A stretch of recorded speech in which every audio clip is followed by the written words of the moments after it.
Perpaduan lahir dari sifat adil dalam pemerintahan dan sederhana dalam amalan beragama.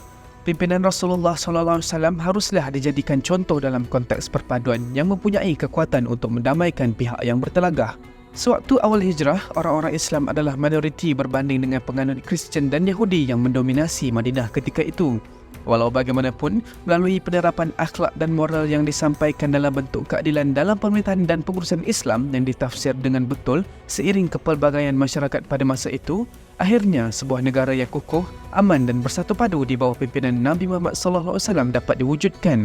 Pendekatan ini diperkukuhkan melalui pembinaan Masjid Nabawi dan Masjid Quba yang merupakan model institusi terawal Islam dalam menjana perpaduan. Ia bukan sekadar digunakan untuk menunaikan solat, malah sebagai lokasi strategik untuk membangunkan umat Islam.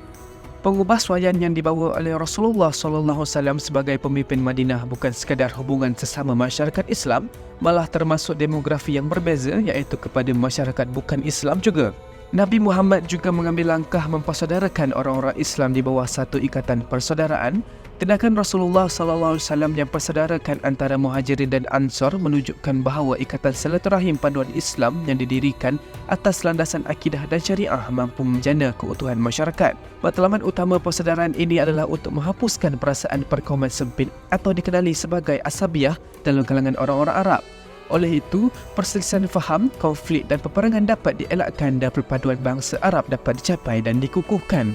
Dalam konteks Malaysia, objektif melahirkan masyarakat madani membolehkan setiap manusia mencapai kesejahteraan dan keamanan. Dapat difahami di sini bahawa pembangunan itu bukan sahaja merujuk kepada kerangka projek pembinaan, tetapi dengan kemakmuran dan kesejahteraan rakyatnya. Dalam membina masyarakat bertamadun, pembangunan Malaysia Madani mengambil kira elemen keterangkuman yang membina modal insan cemerlang dari aspek fizikal dan spiritual.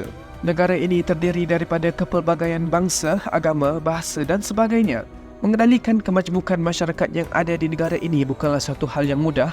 Kepelbagaian yang ada ini harus digabung jalin untuk membina Malaysia sebagai negara yang mengutamakan kesepaduan, keharmonian, kesejahteraan dan kebahagiaan.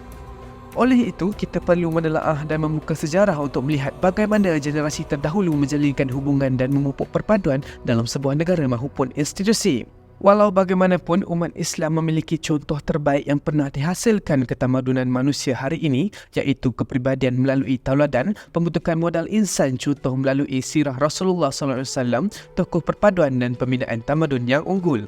Sampai di sini sahaja. Assalamualaikum, salam sejahtera dan salam Malaysia Madani.